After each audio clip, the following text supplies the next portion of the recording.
Alright everyone, welcome back to Chapter 3, aka Part 3 of the Fire Emblem Sacred Stones Let's Play. We're going to be moving on to Chapter 3 like I stated, and I'll go ahead and silence myself so you can go ahead and read what's going on with the story. Catch you in a bit.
Alright, now that the story is done, we're going to go ahead and take down Bazba and his bandits.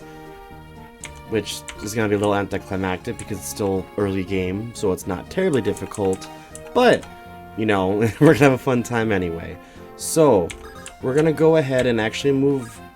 I think you pronounce her name as Naomi? Naomi? I'm going to say Naomi, that's how I've always called her, but... We're going to position Naomi here because we're going to go ahead and recruit a green character here in a second. And we're going to soak up a little juicy XP for Ross here, because he's turned into one of our super units. If he can land a hit with an 83% chance, that's kind of a bummer. But, you know, you win some, you lose some. We just have to roll with the punches on that. And we'll go ahead and move... you up here, and I think what we'll do, we're going to position Molder here, just so we can go ahead and do some heals on Ross for when he fights these brigands, these cutthroats, sorry, but they are brigand class. And we'll go ahead and end our turn for now, and we'll move on. And here's our special green character, Mr. Colm. So, Colm is a thief, which is a very useful class in some aspects. Thieves, essentially, we'll just inspect him here. So, thieves are multi-talented knaves with an eye for riches, and they can equip swords. So, thieves have a very low strength and generally defense and res stat. However, due to really high speed and high luck, And later on, their skill level is decent as well. So primarily, though, thieves are not a combat unit, but they do have access to use lockpicks. It says he opens doors and chests usable only by thieves. It's usable by thieves as well as rogues. However, rogues don't need it because later on, rogues, which is the this is the promotion class of thieves. Rogues actually have a skill where they can pick locks and like doors and chests and locks without a lockpick, so there's not really a point. However, since we had Nami come up here, and since they're childhood friends, we're going to recruit Colm here. Have a nice little chat. So we're going to go ahead and have Colm, who, when you look up there behind the text box, are those 3 saucy little chests that we're going to go ahead and pick the locks of with our lockpick, and we'll have access to the treasures inside. So it's beginning game, so it's not going to be anything extravagant like a warp staff or a bolting tome or something. But Colm is now on our team. He's a blue unit. We can use him, and he'll be really good in the short term, I should say. Like I said, he's not a combat unit, which is primarily how I play. However, he'll be useful. Again, Ross? Really? Yeah. You have an 83% chance. There should be no reason why you are missing this much. Alright, we're going to have our boy Franz up here at the lead. Double? Nope, just a single hit. However, Franz is going to get some juicy experience. He's also going to... We're going to give some to Nami here. So I'm just going to move Colm over here for a minute. We'll go ahead and give Nami some little juicy experience, and then we'll finish up the kill with Franz so he can get some experience as well. Because my plan, like I said in the previous episode, is to have Franz be kind of sort of like... Not really a super unit per se, however, Franz will be very good once he's promoted because he has decent growths in his stats, and once we get him promoted up to, or get to level 20, or even before, promotions can happen at level 10, but I usually like to take the maximum amount route, so I like to promote around level 20 or so for every character. But once he's promoted, I think we're going to do a Paladin this time around like Seth, but once he's promoted, he'll really start to shine a little more, and you'll see once we get to that point. Thank you, Ross. Thank you. Do you know that feeling that you have where your axe connects? That's a good thing. You should keep that up. Okay. Alright, so we'll move our characters forward again. We'll have Franz. He took a bit of a hit, but it shouldn't be anything to worry about. Nami, you're going to be... I don't want to say useless, but I probably won't use you later in the game. But for now, you'll be a little helpful to do some chip damage against these characters. And Ross leveled up. Alright, let's see what you got, Ross, baby. 1 HP, 1 speed, 1 luck. It could have been better. I'm hoping for more realistically res, because you're at 0. But we'll raise your res later. Looking primarily for strength and skill in these early levels, and speed, because strength, skill, and speed are a few of my favorite ones. Because strength, the higher the number, the more damage you inflict. Skill, a higher number improves the unit's hit percentage. I believe it also has a factor to play into like critical hit chance as well. Which is going to be really good for when he promotes later on. And speed, it helps you evade attacks as well as double, too. Luck, I'm not entirely sure. I'm not so into Fire Emblem that I know what luck really does, so we're skipping that one. If anyone knows and wants to watch this video and comment, I'd appreciate getting like an in-depth explanation of how luck works without looking it up, because that's cheating. And magical resistance reduces damage from magic attacks. That's something that'll be important later on, but for now it's not terribly important because we're not fighting any magic users. So we'll go ahead and end our turn here, and what we will do is just take a couple turns to pick some locks. Can't really hurt. And we'll do some more chip damage with Ross here to clean up a kill here in a minute. And what we'll actually do next is give Molder a little bit of a 10 experience boost here, just because I have plans for you near the end game content, Molder. And we'll go ahead and start chipping at this wall here as well. So Garcia can clean up that wall with the next hit. We'll have Ross move in for the kill. And we'll just kind of stand up here. Yeah, I'll do the support, why not?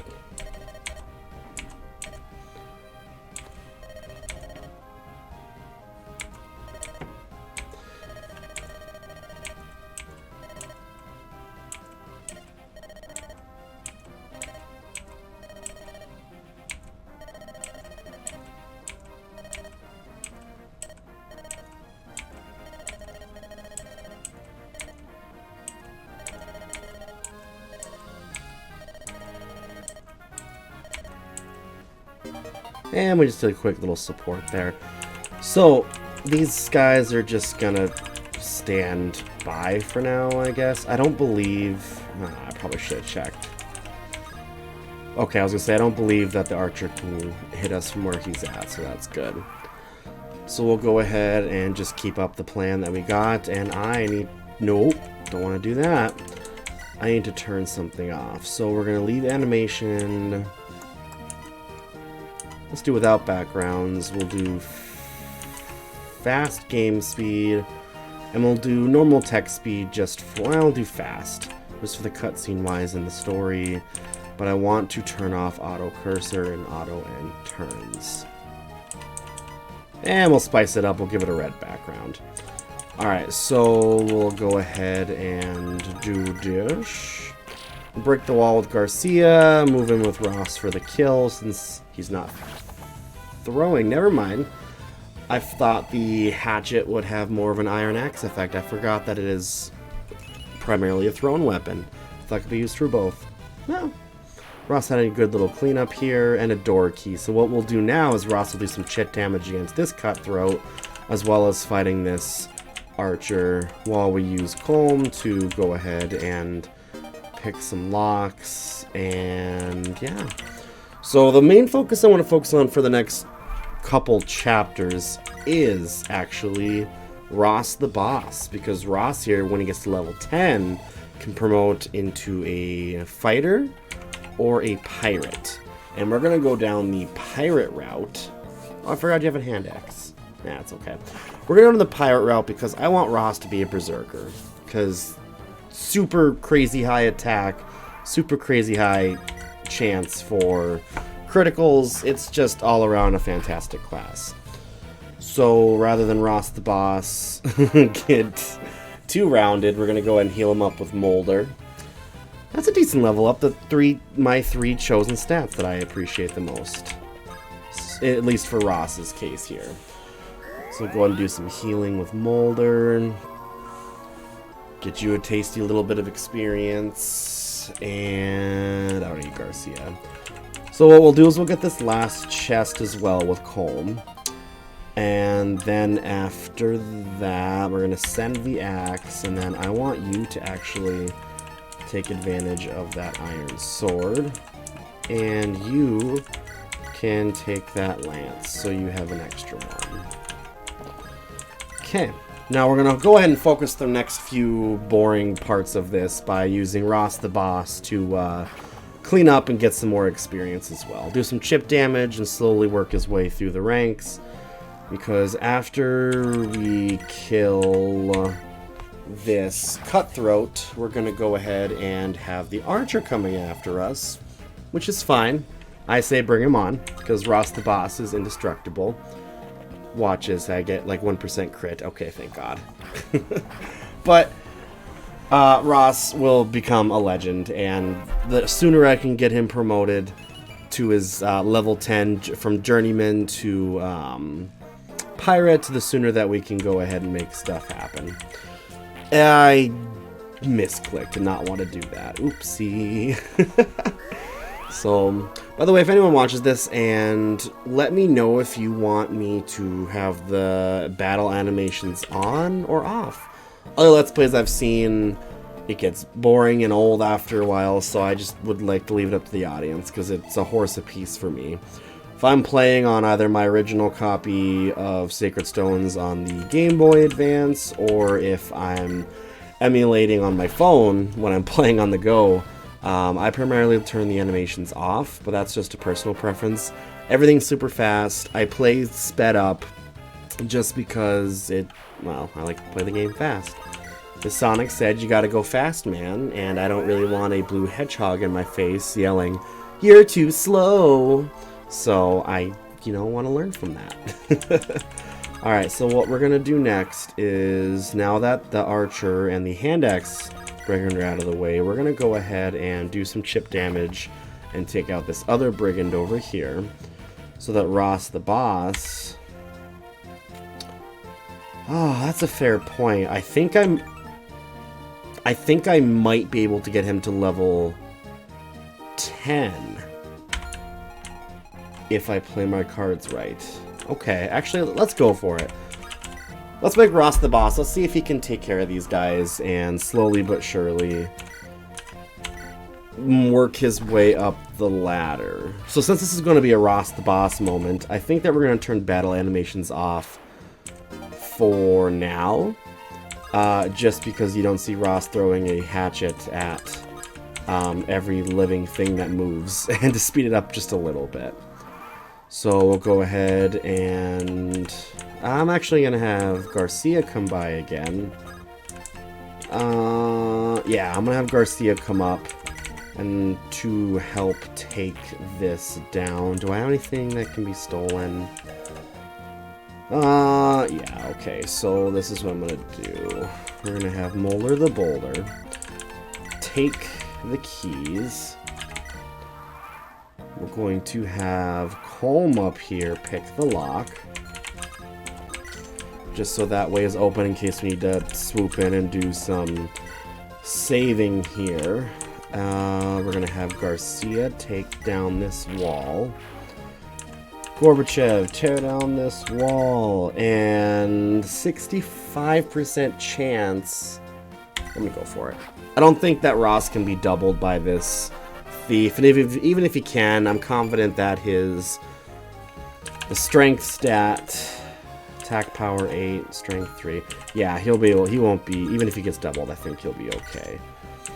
Famous last words. So we'll turn these back on for a little bit just to see how he does. I did not realize that there was a hand axe brig in there.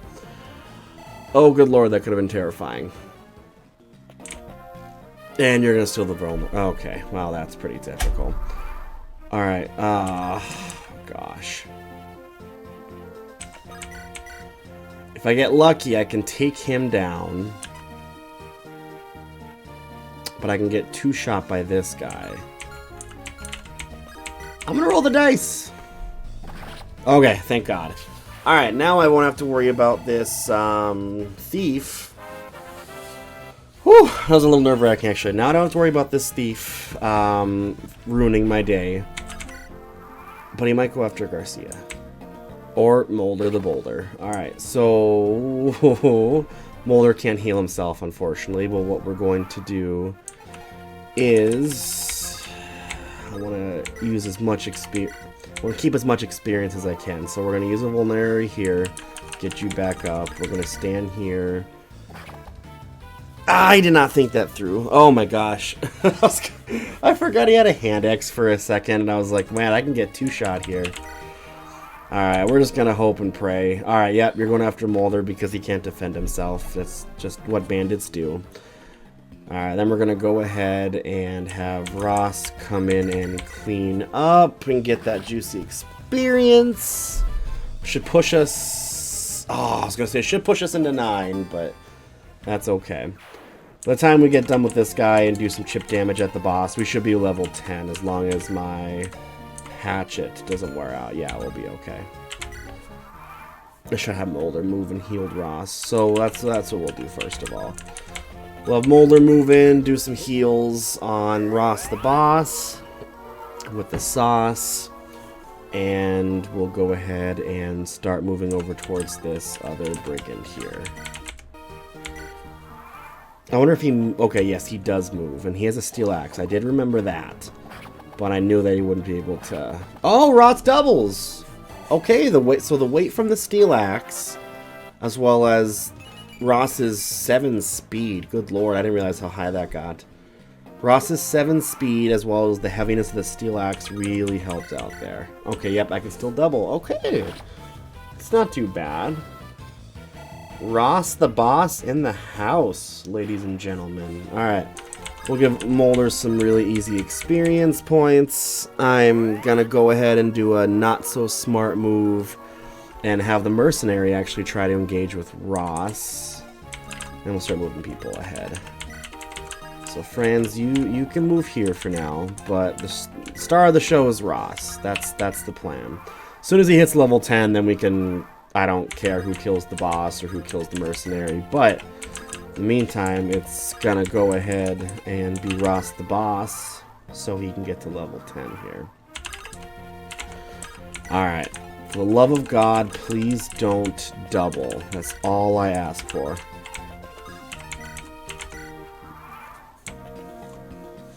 Okay. So he misses, but he does not double. That is good. And with our positioning from Molder here, so we can attack, because we won't get doubled, okay? And we will definitely get hit with a 97% chance. And he's level 10. Alright, there it is. So, at the start of the next chapter, actually... Oh, look at that, he got a res point. At the start of the next chapter, Ross will do a little silly intro, and then after his little intro, he'll be like, my muscles are getting bigger! Oh, I'm so much stronger! And then we get to choose which class he promotes into. Skill and speed. You don't really need either of those right now, Molder, but I appreciate the effort. Appreciate the effort. The consistency of you not getting very good stats is... Yeah. Alright, and we're going to actually pull Ross out, because now that he's reached his max level, he has 2 little double bars here. So he can't even earn any more experience because he's at the max level for his class. So we're gonna switch out for our boy Franz here to do a cleanup. 92! You had a 92% chance. And your luck is 2, so that kind of explains, I'm assuming, why you have a 2% chance to be crit. Oh my god. Alright, Franz, you're letting me down, bro. Like... Your growth stats are pretty good, if I remember correctly. But you're letting me down with that 92% chance miss. God, if you would have gotten... Okay, thank you. That's how you're supposed to do it. If you would have gotten crit by this mercenary, I would have cried. And you got 1... Okay, that was a shit level up too. That's great. That's solid. I kind of want to send in... Erica. 19, strength 8.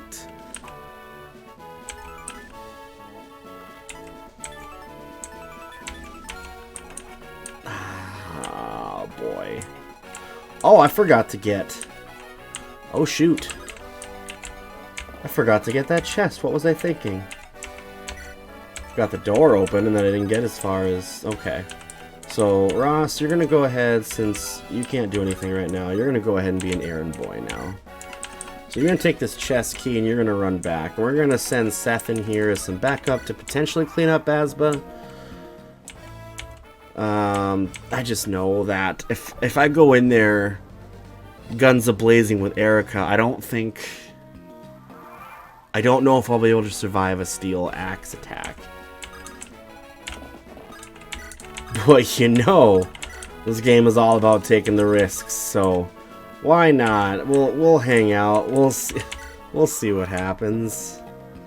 All right, 14. I can take 1 hit, and that attack is right now.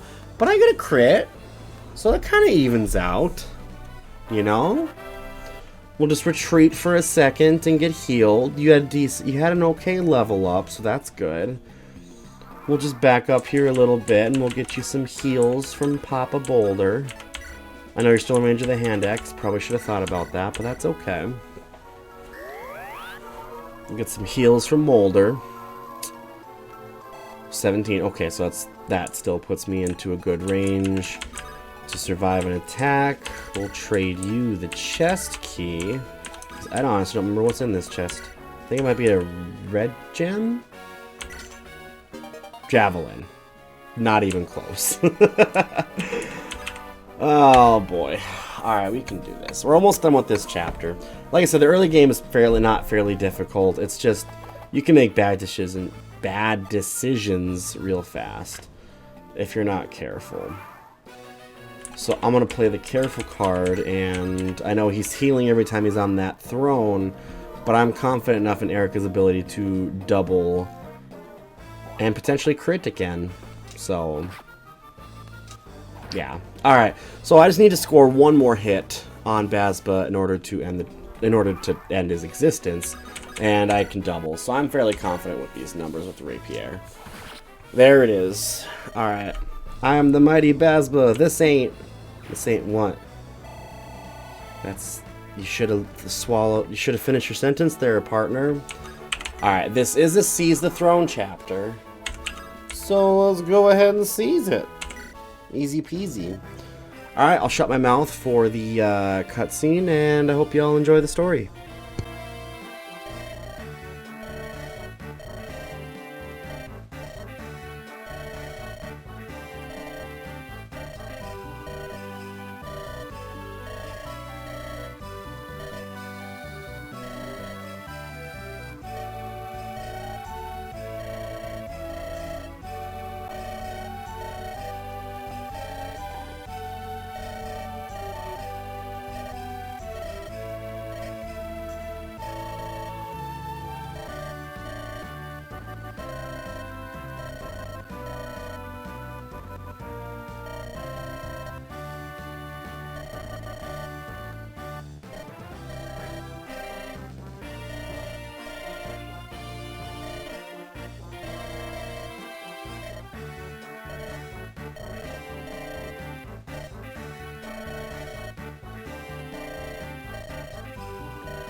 Alright, and that's going to do it for Chapter 3.